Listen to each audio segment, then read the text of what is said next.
નમસ્તે વિદ્યાર્થી મિત્રો, પ્રકરણ નંબર 1 સંખ્યા પદ્ધતિ એમાં આપણો છેલ્લો વિભાગ ઘાત અને ઘાતાંક. અહીંયા મેં લખ્યું છે જુઓ પુનરાવર્તન ધોરણ 8 એટલે ધોરણ 8 માં તમે આ પ્રકરણ ભણી ગયેલા છો એનું પુનરાવર્તન અહીંયા તમને આપ્યું છે. આજે આપણે સ્વાધ્યાય 1.6 લેવાના છીએ, સાથે સાથે બીજા કેટલાક દાખલા પણ લઈશું. એવી રીતે લઈશું કે તમારા ધોરણ 8 નું પ્રકરણ બરાબર ના આવડતું હોય તો તમને પૂરેપૂરું આવડી જશે. સૌથી પહેલા આપણે લઈશું ઘાતના નિયમો, ઘાતાંકના નિયમો. તો ઘાતાંકના નિયમોમાં સૌથી પહેલું સમજીએ કે ગુણાકારનું જે પુનરાવર્તન લઈએ, ગુણાકારના પુનરાવર્તનને ઘાત સ્વરૂપે લખવું. દાખલા તરીકે 2 ગુણ્યા 2 ગુણ્યા 2 ગુણ્યા 2 હોય તો બરાબર શું લખાય? તો 2 ના આધારે 1, 2, 3 અને 4 બગડાનો ગુણાકાર છે. 4 બગડાના ગુણાકારનું પુનરાવર્તન છે. તો આપણે અહીંયા 2 ની કેટલી ઘાત લખાશે? 4. જેમાં 4 ને શું કહેવાય? ઘાતાંક, અથવા તો એને ઘાત પણ બોલાય. અને 2 ને શું કહેવાય? આધાર. નીચે જે હોય આધાર, ઉપર હોય એ ઘાતાંક. બરાબર? કારણ કે જુઓ ચોગડાને કોણે તેડ્યો છે? બગડાએ તેડ્યો છે. બગડાના માથા ઉપર ચોગડો છે. તો જે નીચે હોય એ શું કહેવાય? આધાર કહેવાય. ઉપર હોય શું કહેવાય? ઘાતાંક. એટલે ગુણાકારના પુનરાવર્તનને ઘાત સ્વરૂપે લખવાની તો તમને ખબર હોવી જોઈએ. અવળું 2 ની 4 ઘાત હોય તો જવાબ લાવવા માટે તમારે શું કરવાનું? 2 નો 4 વખત ગુણાકાર. 2 ની 3 ઘાત હોય તો 2 નો 3 વખત ગુણાકાર. તો એક આ વસ્તુ તમને ખબર હોવી જોઈએ. પછી ઘાતાંકના નિયમોમાં પહેલું કે ગુણાકારમાં આધાર સરખા તો ઘાતાંકોનો સરવાળો થાય. ટૂંકો ટચ નિયમ યાદ રાખવાનો કે ગુણાકારમાં આધાર સરખા તો ઘાતાંકોનો સરવાળો. દાખલા તરીકે 2 ની 5 ઘાત ગુણ્યા 2 ની 3 ઘાત. તો અહીંયા જુઓ બંનેમાં આધાર કયો છે? 2 2 છે. બંનેમાં આધાર કેવો છે? સરખો. એટલે આધાર સરખા તો ઘાતાંકોનો શું થાય? સરવાળો. એટલે 2 ના ઉપર 5 વત્તા 3 થાય. એટલે 2 ના આધાર ઉપર 5 વત્તા 3 એટલે 8 ઘાત. તો 2 ની 8 ઘાત બોલાય શું અહીંયા? 2 ની 8 ઘાત એમ વંચાય. વ્યાપક સ્વરૂપનું લઈએ તો વ્યાપક સ્વરૂપમાં કઈ રીતે લખાય? તો માની લઈએ કે અહીંયા આપણે x ની m ઘાત લઈએ ગુણ્યા x ની n ઘાત લઈએ તો x ના આધારે m અને n નો શું થાય? સરવાળો થાય. બરાબર? આટલી વસ્તુ તમારે ધ્યાનમાં રાખવાની. જ્યાં m અને n belongs to r હોય, મતલબ કે m અને n શું કહેવાય? r એટલે વાસ્તવિક સંખ્યાઓ હોય. વાસ્તવિક સંખ્યા એટલે અહીંયા અપૂર્ણાંક પણ હોઈ શકે, પૂર્ણાંક પણ હોઈ શકે, અસમય સંખ્યા પણ હોઈ શકે. m ને n ની જગ્યાએ ગમે તે ઘાત લઈ શકાય. દર વખતે આવી પૂર્ણાંક 5 અને 3 ઘાત હોય એવું જરૂરી નથી. એ ગમે તે સંખ્યા અહીંયા તમે લઈ જઈ શકો. બરાબર? અને x પણ પોતે કેવી હોય? ધન વાસ્તવિક સંખ્યા હોય. એટલે x એ ધન વાસ્તવિક સંખ્યા હોય. બરાબર? x છે ગમે તે, અહીંયા a પણ લેવો તો લઈ શકાય. બરાબર? અહીંયા આપણે x લખ્યું છે તો x એ ધન વાસ્તવિક સંખ્યા છે. હવે બીજો નિયમ લઈએ કે ભાગાકારમાં આધાર સરખા તો ઘાતાંકોની શું થશે? બાદબાકી થાય. બાદબાકી. શું મેં લખ્યું? ભાગાકારમાં આધાર સરખા. દાખલા તરીકે 3 ની 5 ઘાત ભાગ્યા 3 ની 2 ઘાત. તો શું લખાય 3 ની 5 ઓછા 2 ઘાત બંનેમાં આધાર સરખો છે વચ્ચે ભાગાકારની ક્રિયા છે તો ઘાતાંકોની બાદબાકી એટલે 3 ની કેટલી ઘાત થાય 3 બીજું ઉદાહરણ અહીંયા લઈશું કોઈ વિદ્યાર્થી એમ કહે કે સાહેબ મારે આવું લખવું છે 3 ની 2 ઘાત ભાગ્યા 3 ની 5 ઘાત લખવું છે તો અહીંયા જુઓ કે આધાર સરખા છે તો ઘાતાંકની બાદબાકી થાય પણ ઘાતાંકની બાદબાકી કઈ બાજુ કરવી સારી તો જે બાજુ મોટી ઘાત હોય એ બાજુ એટલે માનો કે નીચે મોટી ઘાત છે તો 5 માંથી 2 બાદ થાય તો ઉપર શું વધે 1 બરાબર અથવા આ રીતે પણ કરી શકાય 3 ની 2 ઓછા 5 ઘાત પણ કરી શકાય બંને સરખું જ છે હવે આનો જવાબ શું થાય તો 1 ના નીચે 3 ની કેટલી ઘાત થાય 3 ઘાત થાય એટલે જવાબમાં શું આવે 1 ના નીચે 3 ની 3 ઘાત એટલે 3 નો કેટલી વખત ગુણાકાર 3 વાર એટલે જવાબ આવશે 1/27 ઘાત બરાબર એટલે અહીંયા તમારે આવશે બાજુમાં લખું છું બરાબર 1/27 હવે અહીંયા તમારે જવાબ લાવવો છે તો અહીંયા 3 ની 2 માંથી 5 જાય એટલે પાછા વિરુદ્ધ ચિહ્નો બાદબાકી મોટાનું ચિહ્ન પહેલા કરી દેવાનું માઈનસ હવે બાદબાકી કરતી વખતે 5 માંથી 2 બાદ કરવાના એટલે જવાબ આવે 3 હવે 3 ની -3 ઘાત નો જવાબ -27 ના લખાય ઘણા વિદ્યાર્થીઓ આવું લખી દે છે 3 ની -3 ઘાત એટલે -27 એવું લખાય નહીં 3 ની -3 ઘાત હોય તો પાછું એને છેદમાં લઈ જાઓ એટલે 3 ની +3 ઘાત થઈ જાય એટલે બરાબર પાછું 1 ના છેદમાં 27 જવાબ આવે આ પણ ડિઝાઇન ખાસ યાદ રાખજો કે માઈનસ ઘાતને છેદમાં લઈ જાઓ એટલે પ્લસ ઘાત થઈ જાય અને નીચે પ્લસ ઘાતને ઉપર લાવો એટલે માઈનસ ઘાત થઈ જાય બરાબર આ વસ્તુ ક્લિયર રાખજો હવે આનું વ્યાપક સ્વરૂપમાં લખું હવે વ્યાપક સ્વરૂપમાં કેવી રીતે લખાય કે માની લઈએ કે x ની m ઘાત નીચે x ની n ઘાત તો x માંથી x ને આધાર ઉપર m માંથી n આપણે ક્યારે બાદ કરી શકીએ કે જ્યારે m n શું બોલાય આને m n ને કુણી મારે એટલે m મોટો અને n નાનો તમે જેને કુણી મારો એ તમારાથી નાનો ને તમે મોટા આ યાદ રાખવાનું તો કદી લેસ ધેન ગ્રેટર ધેન માં ભૂલ થાય નહીં તો m કોને કુણી મારે છે n ને મતલબ m મોટો છે હવે આ જ વસ્તુને મારે 1 ના છેદમાં લખવું હોય m - n તો અહીંયા શું લખાય જ્યારે n greater than m તો અહીંયા શું લખાશે n - n બરાબર જ્યારે છેદ મોટો હોય બરોબર જણાવજો કે છેદ મોટો હોય આના જેવું કે નીચે 5 મોટા હતા તો 5 માંથી આપણે 2 બાદ કર્યા તો અહીં n મોટા છે તો n માંથી આપણે m બાદ કર્યા જ્યારે n greater than m હોય હવે આનો જવાબ 1 પણ થઈ શકે બોલો ક્યારે 1 થઈ શકે વિચારો આનો જવાબ 1 ક્યારે હોય હજુ હું ત્રીજું ઉદાહરણ લઉં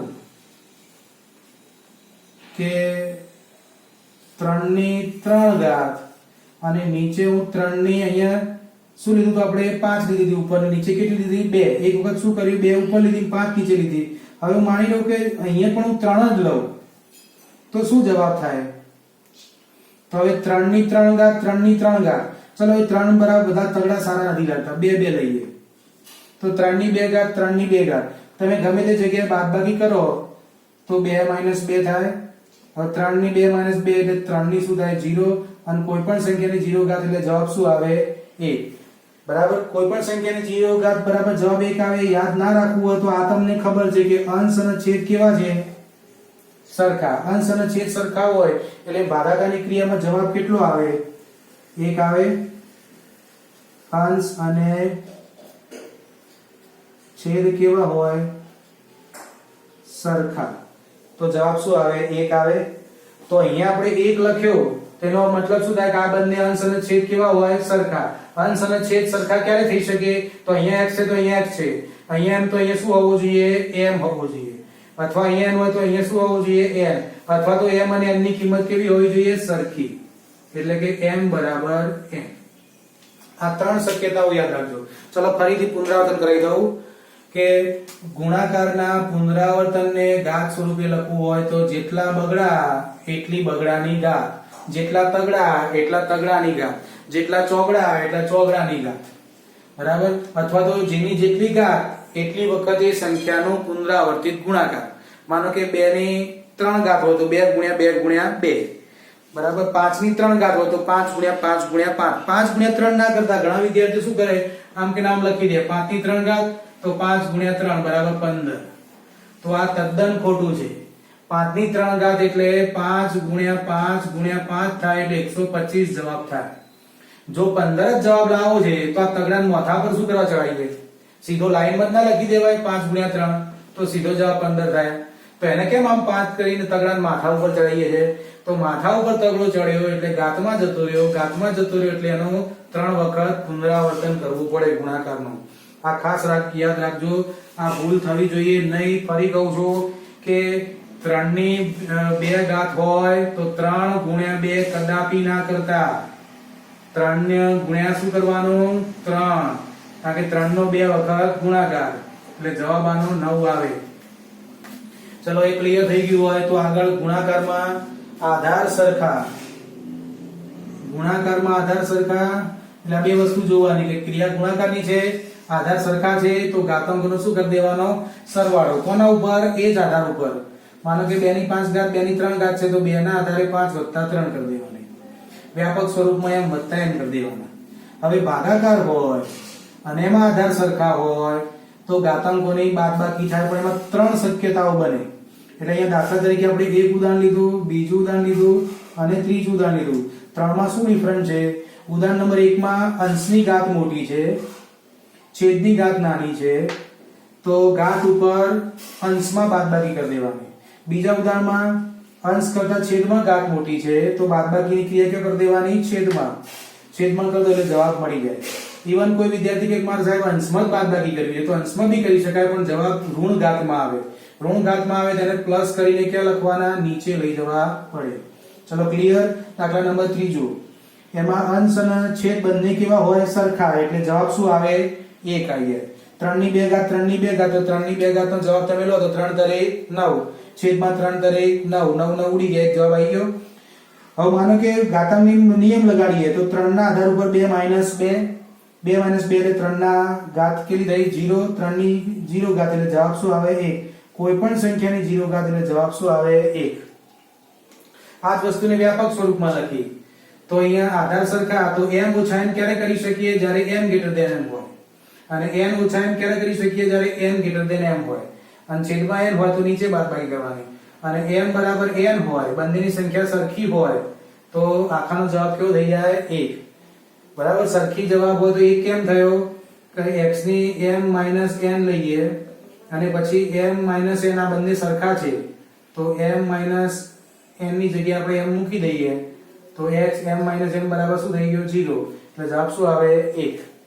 બરાબર. m - m ના કરવા હોય તો m ની જગ્યાએ n કરો તો m - n એટલે જવાબ શું આવે, 0. ટૂંકમાં આ બંને સરખા હોય એટલે આ બાદબાકીનું મૂલ્ય 0 થઈ જાય. ચલો ક્લિયર. હવે ત્રીજો નિયમ લઈએ. ત્રીજો નિયમ પણ બહુ અગત્યનો છે, ઘાતની પણ ઘાત હોય. શું બોલાય નિયમમાં, ઘાતની પણ ઘાત હોય તો ઘાતાંકોનો ગુણાકાર કરવાનો. ઘણા વિદ્યાર્થીને પૂછીએ કે ભાઈ ઘાતની પણ ઘાત હોય તો ઘાતાંકનો શું કરવાનો, એટલે બધા સરવાળો બોલે, કારણ કે પેલી ટેવ પડી ગઈ હોય, આધાર સરખા ઘાતાંકનો સરવાળો, ભાગાકારમાં આધાર સરખા તો ઘાતાંકની બાદબાકી. પણ ઘાતની પણ ઘાત હોય એટલે ઘાતાંકોનો ગુણાકાર થાય.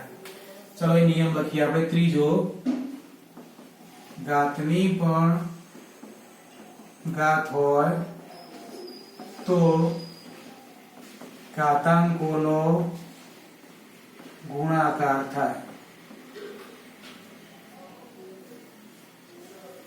દાખલા તરીકે 3 ની 2 ઘાત અને એ બંનેની 2 ઘાત લઈએ. 3 ની 2 ઘાત એની પણ 2 ઘાત તો જવાબ શું થાય, 3 ની 2 ગુણ્યા 2 એટલે શું થાય, 3 ની 2 દુના 4 ઘાત થાય. બરોબર સમજો કે 3 ની 2 ઘાત ની પણ 2 ઘાત હોય તો અહીંયા શું કરવું પડે, કૌંસ ફરજિયાત છે. અહીંયા શું કરવું પડે, કૌંસ ફરજિયાત કરવો. ના હોય તો શું થઈ જાય પછી? બરાબર, કૌંસ ફરજિયાત કરવું. અહીંયા આપણે એવું ઉદાહરણ પસંદ કરીએ, માનો કે હું 2 ની 3 ઘાત લઉં તો અહીંયા શું થાય? 2 ના આધારે 3 ગુણ્યા 2 થાય, અને 2 ના આધારે 3 ગુણ્યા 2 થાય તો 2 ને 3 દુ 6 જવાબ થઈ જાય. 2 ની 6 ઘાત જવાબ થઈ જાય. હવે માનો કે કૌંસ ના કરો તો શું થાય? ના કરીએ તો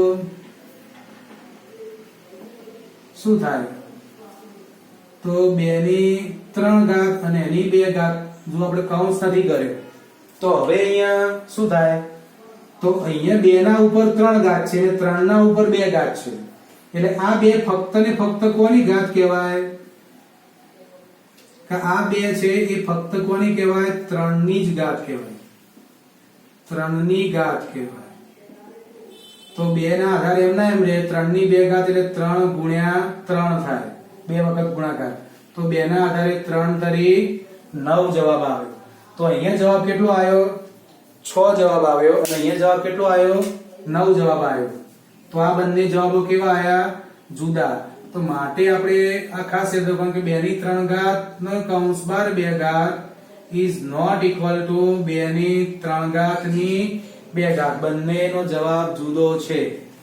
તો કૌંસ કરો તો જ આ નિયમ લાગુ પડે, આના માટે આ નિયમ લાગુ પડતો નથી. બરોબર, ધ્યાન રાખજો ખાસ વિદ્યાર્થી મિત્રો, આ મગજમાં ક્લિયર કટ હોવું જોઈએ કે 2 ની 3 ઘાત ની કૌંસ પાર 2 ઘાત હોય તો ઘાતની પણ ઘાત હોય તો ઘાતાંકોનો ગુણાકાર એટલે 3 ને 2 નો ગુણાકાર થાય.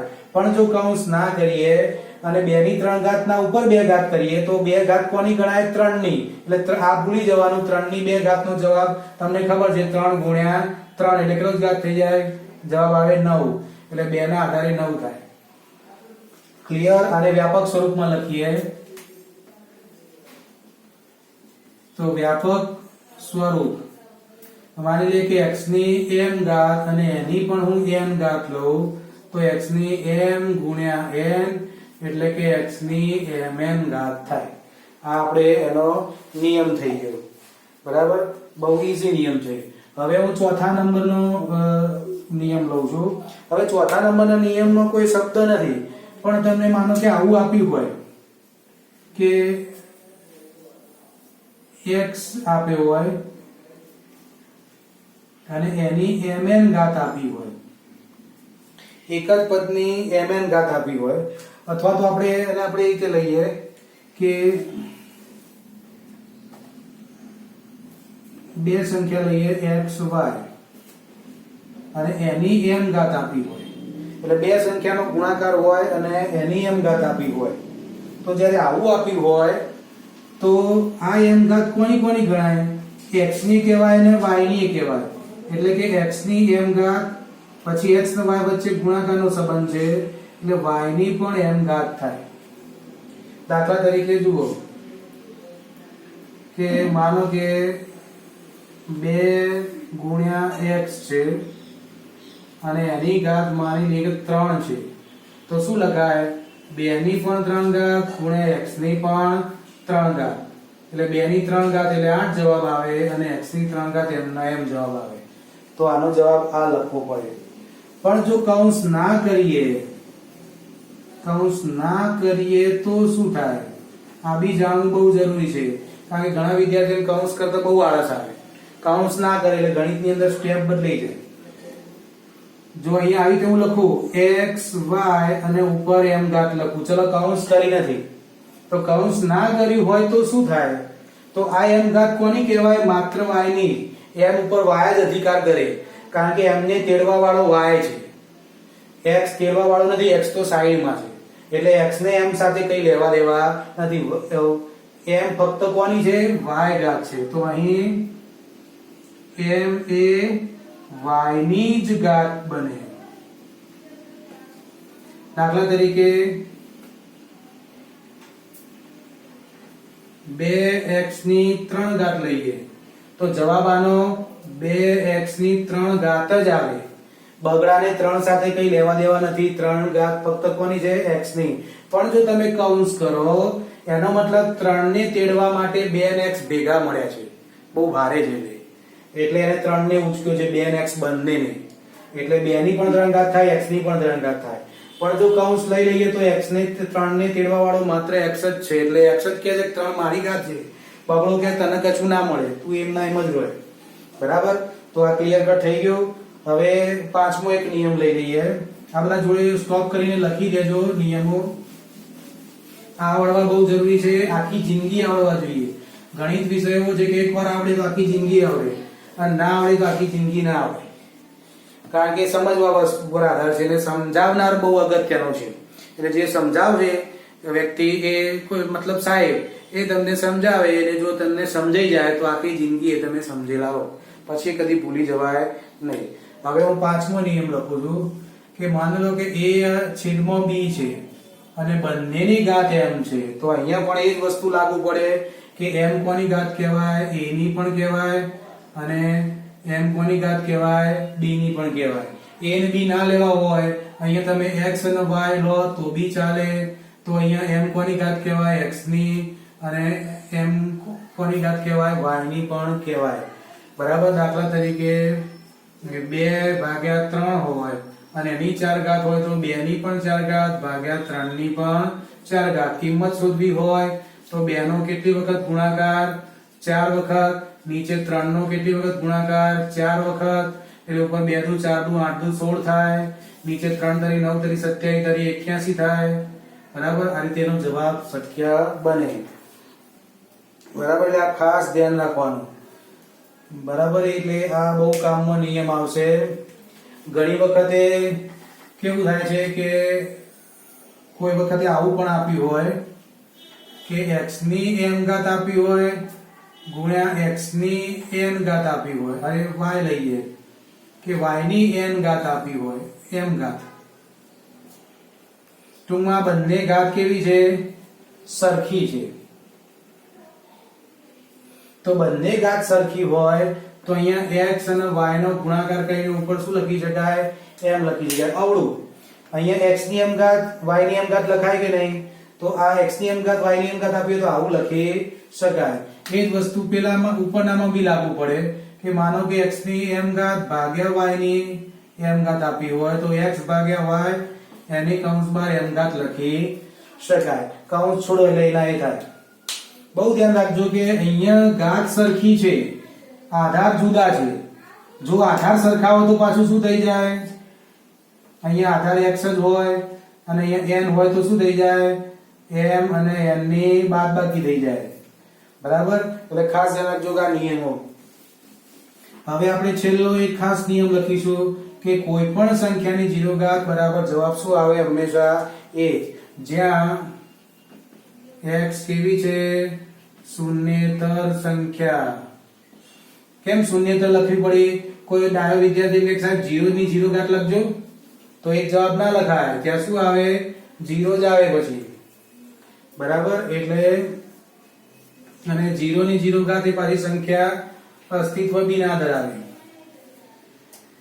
એટલે અહીંયા ખાસ લખવાનું x શૂન્યેતર સંખ્યા x ની 0 ઘાત બરાબર 1. પછી બીજો કે માનો કે x ની -n ઘાત હોય અથવા તો x ની -m ઘાત હોય તો છેદમાં શું લખાય, x ની +m ઘાત. -m ઘાત ને છેદમાં લઈ જાઓ તો પ્લસ થઈ જાય, ને છેદને ઘાતને આપણે ઉપર લાવીએ તો શું થઈ જાય, માઈનસ. ઘણા વિદ્યાર્થી કે સાહેબ આની સાબિતી શું, તો સાબિતી બહુ સિમ્પલ છે કે માની લે કે x ના નીચે m ઘાત છે, આનો આપણે જવાબ લાવવો છે, x ની -m ઘાત જવાબ લાવવો છે, તો એકની જગ્યાએ આપણે લખવું તો શું લખાય, આમ લખી શકાય, x ની 0 ઘાત, નીચે x ની શું લખાય, m લખાય, કારણ એક સંખ્યા એટલે x ની 0 ઘાત લખી શકાય. હવે આધાર સરખા તો ઘાતોની બાદબાકી, તો 0 - m થાય, 0 માંથી m બાદ થયા, 0 માંથી m જાય એટલે x ની શું કિંમત થઈ ગઈ, -m થઈ ગઈ. તો આ સાબિતી થઈ ગઈ કે x ની -m ઘાત અને 1/x ની m ઘાત બંને કેવા છે, સરખા છે. બરાબર, ક્લિયર.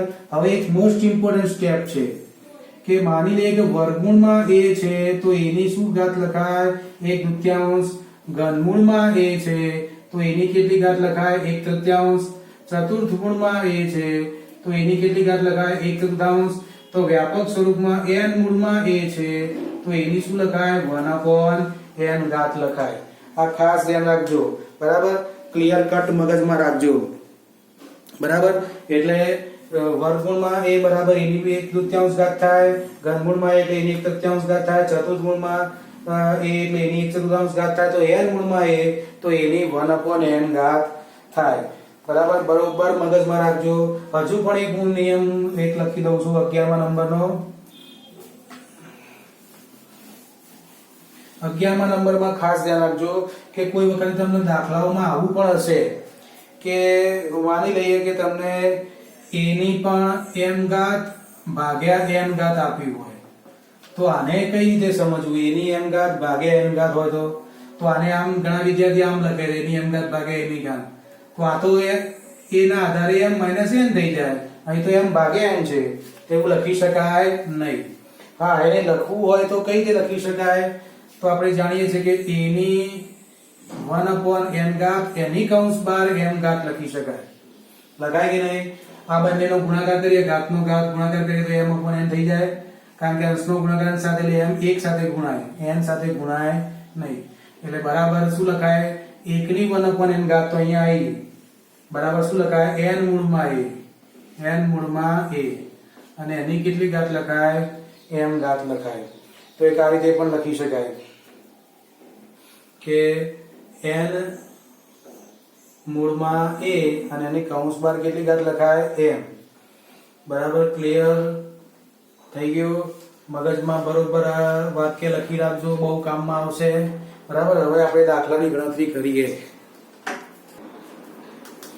જો પાઠ્યપુસ્તક પાના નંબર 21, ઉદાહરણ નંબર 21, પેજ નંબર 21 ઉપર આપ્યું છે 1, 2, 3 અને 4 દાખલા. આપણે જે નિયમો શીખ્યા એ નિયમ પ્રમાણે એની ગણતરી કરવાની. ચલો સૌથી પહેલા રકમ બરાબર ધ્યાનથી વાંચો, મગજમાં વિચારો. તો પહેલા જુઓ કે બંનેના આધાર કેવા છે? સરખા. તો આધાર બે એમના એમ લખી દીધા. હવે બંને વચ્ચે કયો સંબંધ છે? ગુણાકારનો. તો ઘાતાંકનો શું થશે? સરવાળો. એટલે અહીંયા બંને ઘાતાંક કેવી છે? સમય ઘાતાંક આપી છે, બંનેનો આપણે સરવાળો કર્યો. ચલો આગળ બે ના આધાર ઉપર આ બંનેનો સરવાળો કરવો છે. અપૂર્ણાંકોનો સરવાળો એટલે શું લેવો પડે? લસા. અહીંયા બંનેનો છેદ કેવો છે? સરખો. એટલે સમછેદીય પદો છે. સમછેદીય પદો હોય એટલે 3 લસા એમના એમ રહે, ઉપરની સંખ્યા પણ એમના એમ જ રહે, 2 + 1. તો 2 ના આધારે 2 ને 1 3/3. તો 2 ના આધારે 3/3 નો જવાબ શું થાય? 1. અને 2 ની 1 ઘાત એટલે 2 જવાબ થાય. ચલો હવે આ રહ્યો. અહીંયા પણ જો 3 ની 1/5 ઘાત એની પણ 1/4 ઘાત, એટલે ઘાતની પણ ઘાત એટલે ઘાતાંકનો શું કરવાનો? ગુણાકાર. હવે 1/5 નો 4 સાથે ગુણાકાર કરતા હોય તો સમજી લેવાનું કે 4 ના નીચે 1 છે એમ કલ્પના કરી દેવાની. કારણ કે શું થાય? ઘણા વિદ્યાર્થીઓ 4 ને 5 સાથે ગુણે છે, તો 4 ને 5 સાથે ગુણીએ 4 ને પાછા 1 સાથે ગુણે, આવું કરે. 4 × 4 ને 4 × 5 = 20. તો આ તદ્દન ખોટું છે, કારણ કે આનો જવાબ 4 × 5 = 20 કરો એટલે 1/5 જ જવાબ આવે. 1/5 જવાબ આવ્યો તો 4 ઘાત ક્યાં ગઈ? બરાબર. તો ખાસ મગજમાં રાખવાનું કે 4 છે અંશનો ગુણાકાર અંશ સાથે થાય એટલે 4 1 સાથે જ ગુણાશે. 4 ના નીચે 1 છે એમ કલ્પના કરી દઈએ તો એ 5 ની સાથે ગુણાશે. તો એ 3 ના આધાર ઉપર 4 × 4 નીચે 5 × 5 એટલે 4/5 ઘાત થાય. બસ આ આપણો જવાબ. આનો આગળ જવાબ લાવવાનો નથી, કારણ કે શું કીધું છે? સાદું રૂપ કીધું છે. કિંમત શોધવાની કે તો આનો જવાબ લાવવો પડે, બરાબર. સાદું રૂપ કીધું છે એટલે આ 2 ની 1 ઘાત ના બંને જવાબો એક જ કહેવાય, બે માંથી ગમે તે એક લખી શકાય. ચલો અહીંયા જોઈએ તો અહીંયા ભાગાકારમાં આધાર સરખા છે. તો ભાગાકારમાં આધાર સરખા છે તો ઘાતાંકોની શું કરવી પડે? બાદબાકી. તો 1/5 માંથી આપણે 1/3 બાદ કરીશું. હવે આપણે અંશમાં કેમ બાદબાકી કરી? કારણ કે 1/5 અને 1/3 બંનેમાં જુઓ મોટા કયા? તો તમે કહેશો કે 1/5. ખરેખર મોટા કયા કહેવાય? 1/3 મોટા કહેવાય. કારણ કે એક લાડવો તમને આપે મમ્મી અને તમે 3 ભાઈ બહેન હોય એટલે કે 3 ભાગ કરીને તમે ખાઈ જાઓ, તો તમારે 3 ભાગ થઈ ગયા. હવે માનો કે તમે 5 ભાઈ બહેન હોય અને એક જ લાડવો આપે ને પછી કે તમે બધા સરખા ભાગે વેચો, તો કેટલા ભાગ થઈ જાય? 5 ભાગ થાય. તો લાડવો કેવો ભાગમાં આવે? વધારે ભાગમાં આવે કે ઓછો આવે? તો 5 હોય તો ઓછો ભાગમાં આવે, અને 3 હોય તો વધારે, 2 હોય તો અડધો અડધો મળી જાય, અને 1 જ હોય તો આખો તમારો. એટલે ટૂંકમાં 1/3 ઘાત મોટી છે. તો આની બાદબાકી આપણે ક્યાં જઈને કરીશું? તો છેદની અંદર આની બાદબાકી કરવાની. હવે બરાબર, કદાચ તમને પરીક્ષામાં સપોઝ યાદ નથી આવતું તો તમે અંશમાં પણ બાદબાકી કરી શકો. બરાબર, એવું કઈ જરૂર નથી કે છેદમાં જ બાદબાકી કરવી. ચલો આપણે અંશમાં જ બાદબાકી કરી જોઈએ. તો 1/5 માઇનસ 1/3. ચલો હવે લસા લેવાનો.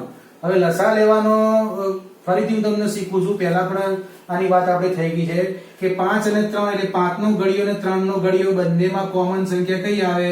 તો 5 તરી 15 અને 3 પંચા 15. તો આપણો લસા થાય 15. હવે 1 ના નીચે કેટલા છે? 5. 5 ના ઘડિયામાં 15 ક્યારે આવે? 3 એ. તો 1 જોડે કોણ ગુણાશે? 3. હવે આ એક જોડે કોણ કઈ સંખ્યા ગુણાશે? તો 1 ના નીચે કેટલા છે? 3. 3 ના ઘડિયામાં 15 ક્યારે આવે? 5 એ. એટલે અહીંયા કેટલા ગુણાશે? 5. સિમ્પલ. એ 3 એકા 3 માઇનસ 5 એકા 5 ભાગ્યા 15. તો 7 ના થાય 3 માંથી 5 જાય એટલે માઇનસ 2. નીચે કેટલા આવે? 15. તો 1 ના નીચે 7 ની ઘાત લખાશે 2 ભાગ્યા 15. તો આ આપણો ફાઇનલ જવાબ થયો. 1 ના નીચે 7 ની 2 15. આ બી જવાબ ચાલે, આ એ સાચો જ છે. બરાબર, તો આ બંને જવાબો તમારા સાચા છે. હવે લાસ્ટ દાખલો જોઈ લઈએ. હવે આ દાખલામાં ખાસ ધ્યાન રાખવું. આ દાખલામાં વિદ્યાર્થી ઉતાવળમાં શું કરે છે? 13 ના આધારે 1/5 અને 1/5 નો સરવાળો કરી દે છે.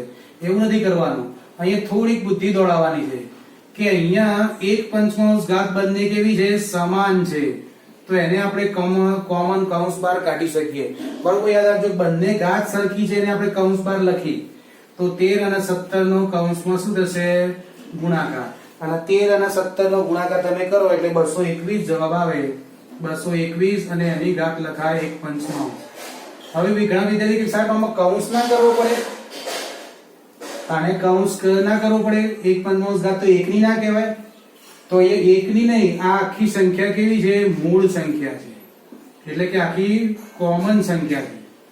એટલા માટે કૌંસ કરવાની જરૂર નથી. પણ જો આવું હોય 221x હોય એની 1/5 ઘાત હોય તો અહીંયા કૌંસ કરવા પડે. કારણ કે 221 અને x બે અલગ અલગ સંખ્યાઓ છે અને બંને વચ્ચે ગુણાકારનો સંબંધ છે.